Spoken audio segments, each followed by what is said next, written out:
Good morning, student. In previous class, we learned the exercise 5.3 in quadrilateral. Now we have to continue the next exercise, that is 5.4. Okay, in quadrilateral the exercise 5.4 is there. So the first question of 5.4 is here. In quadrilateral IJKL, side IJ parallel to side KL, and angle I is given 108 degree, angle K is given, that is 53 degree. Then find the measure of angle J and angle L. Okay, so you see the screen here.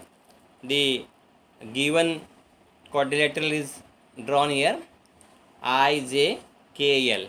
Okay, so in this quadrilateral the angle I is 108.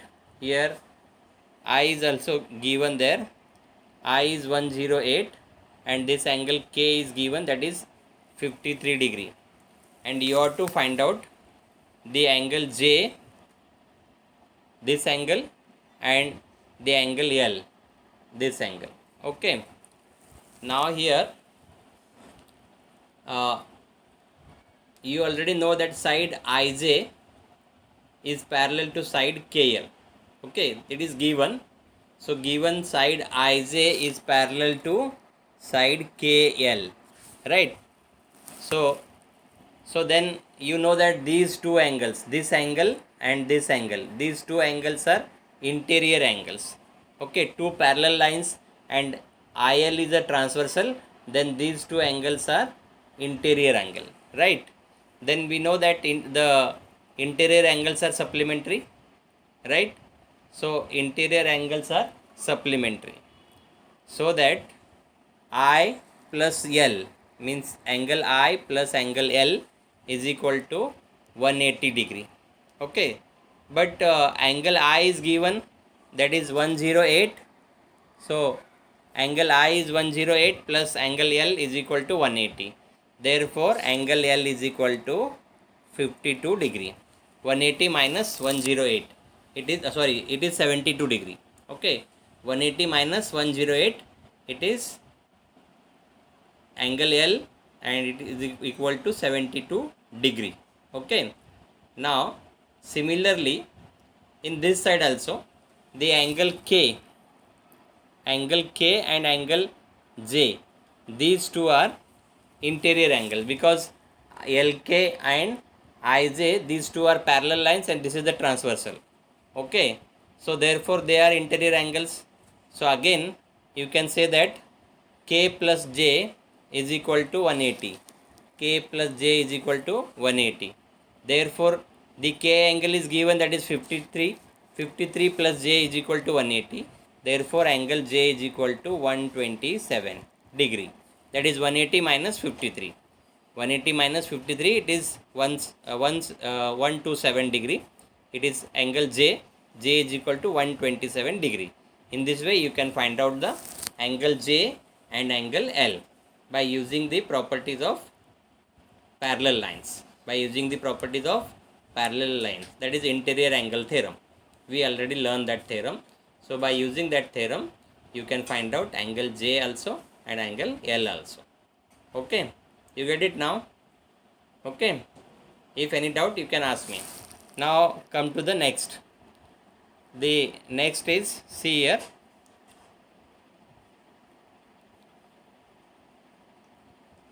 the next question. Come to the next question. See, the next question is here. Question number 2. See, what is question number 2? In quadrilateral ABCD, side BC is parallel to side AD, side AB is equal to side DC, and if angle A is equal to 72 degree, then find the measure of angle B and angle D. Means in this quadrilateral, one pair of side is parallel to each other. and other pair is congruent. That is BC is parallel to AD and DC is equal to AB. It is given. So if these two lines are parallel, again you can find out the angle B by using the same property, that is interior angle theorem. Means angle B, this angle, see first, angle B means this angle and angle this A. These two are interior angles. Okay, and this is the transversal. This is the transversal. AB is the transversal. Then you can say that A plus B is equal to 180. They are supplementary. Therefore, 72 plus angle B is equal to 180. Therefore, angle B is equal to 180 minus 72. That is angle B is equal to 108. Means this angle you already find out that 108 degree. Now come to the next. So you have to find out angle D also. So how to find out the angle D? First you have to construct or draw BP parallel to CD. This BP parallel to CD. Okay, you have to draw this line BP which is parallel to CD. Right. Now so BC is parallel to AD. BC is parallel to AD, and again now BP is parallel to CD. BP is parallel to CD means this is a parallelogram. Means BC DP is a parallelogram. BC DP or PBCD is a parallelogram. So CD is equal to BP. CD is equal to BP. So this is equal to DC. BP is equal to DC. Right. So therefore, see now, here CD is equal to, now CD is equal to BP and CD is equal to AB. CD is equal to AB and CD is equal to BP. It means all three sides are equal. Okay, this side and this side. These three sides are equal.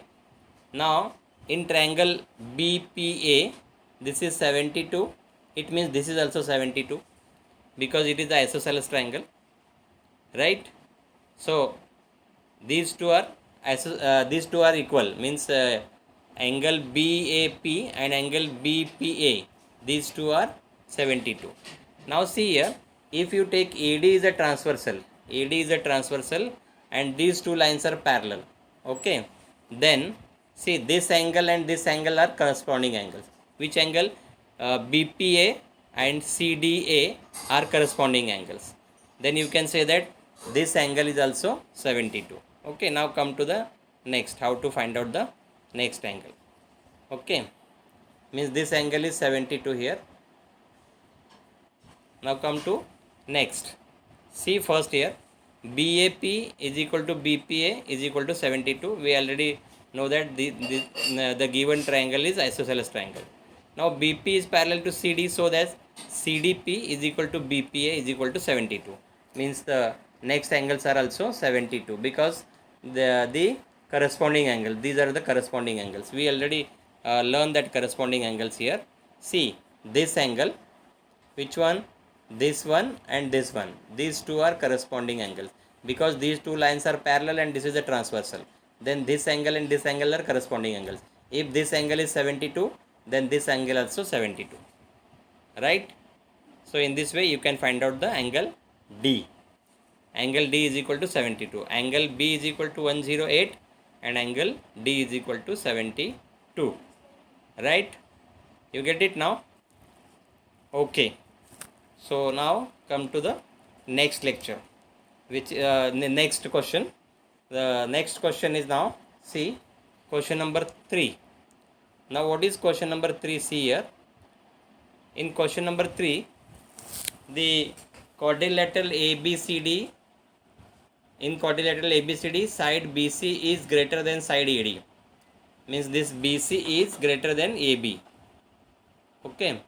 See, BC is greater than AB. Means BC, this BC is greater than AB. Right. And side BC is parallel to AD.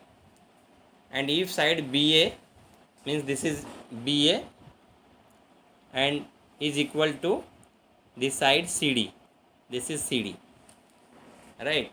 Then prove that angle ABC, ABC means this angle, and DCB, DCB means this angle. These two angles are equal, you have to prove. Okay, now how to prove? See here now.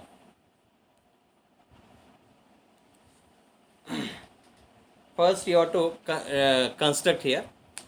Draw a line CE. This line, see, this line is parallel to AB. You have to draw a line CE parallel to AB. Okay, then CE is parallel to AB by construction, and AE is parallel to BC. AE is parallel to BC, it is given. Means the quadrilateral ABC is a parallelogram. This quadrilateral is a parallelogram. Okay, this quadrilateral is a parallelogram. Then you know that the opposite sides of a parallelograms are congruent, right? And opposite angles of parallelograms are also congruent. It means this angle, right, is congruent to this angle. B is congruent to angle CEA, and angle A is congruent to angle BCE, right?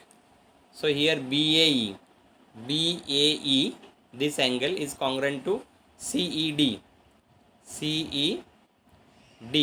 right? Now here these two angles are corresponding angles, okay, and they are congruent. Now come to next. Now BA is equal to CE. BA is equal to CE, it is a construction. Therefore BA is equal to CD.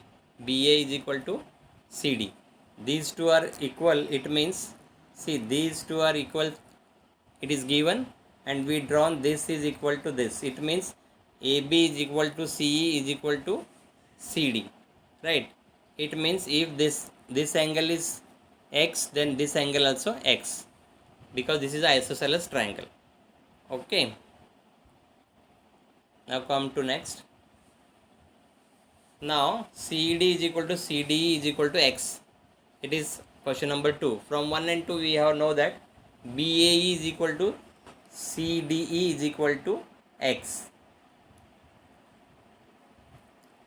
Means these three angles are equal. Okay, you already know that which angles are equal. This angle, and this angle is equal, right? So these three angles are equal there.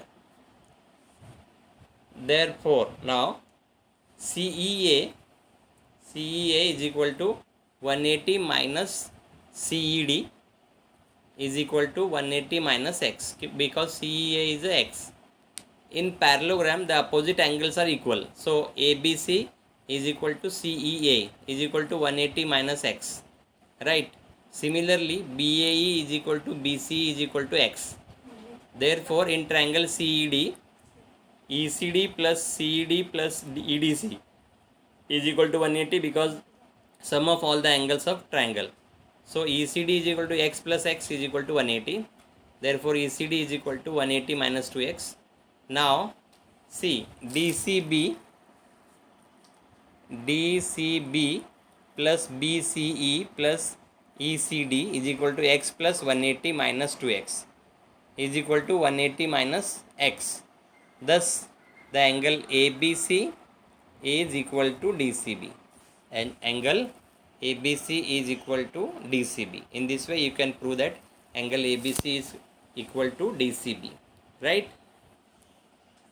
Any doubt?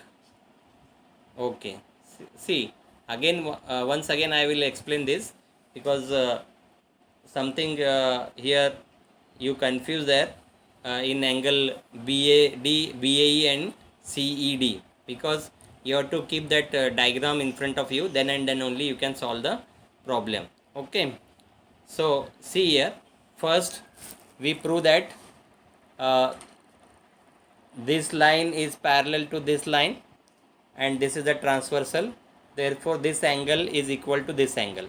If they are x, then both are x. Okay, now in this triangle, okay, this side is congruent to this side and this side is congruent to this side. It means this is the isosceles triangle. In this isosceles triangle, the opposite angles are of congruent sides are congruent. It means this angle is x and this angle is also x, right? So now see here, these three angles are equal, right? Now come to the next. See what is next here. Next, ECD, CED plus EDC. This one. See this one. Now understand from the figure. ECD plus CED plus EDC. See from the figure, ECD. ECD means this angle. Which angle? This angle. Okay. CED means this angle. And EDC means this angle. It is x plus x 2x. Okay. Plus ECD is equal to 180. 2x plus ECD is equal to 180. It means ECD is equal to 180 minus 2x. 180 minus 2x. Right. So next. See 180 minus 2x. Now DCB BCE plus ECD. DCB plus BCE plus ECD is equal to x plus 180 minus 2x. Okay. See here.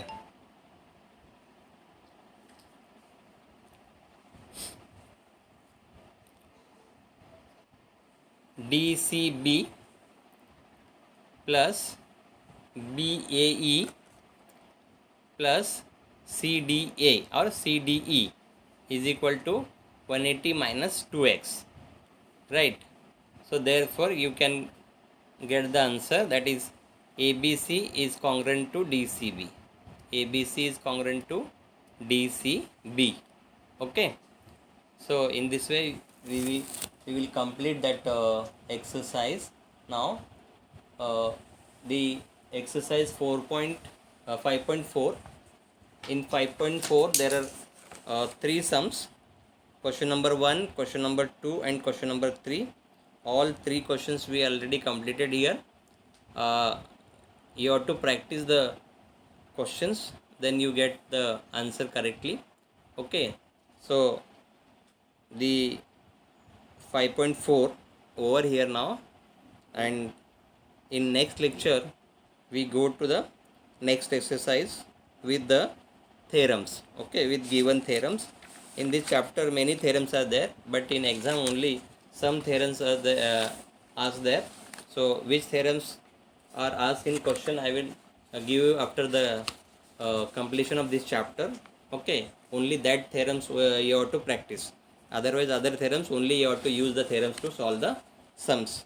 Okay, only 5.5 is remain here in this chapter, and some questions from 5.5 are also omitted from the syllabus. So which questions are there in 5.5 we will complete in next lecture. Okay, only if you get the correct idea how to solve the sums in 5.3 5.4, you can tell me. If you any doubt there, you can ask me in next lecture. Okay. So tomorrow you have to solve all these three sums again, and this is the assignment for you again. Okay. So you have to solve these three sums and send to me. Okay. So we will stop here now. In next lecture we continue the next exercise. Okay.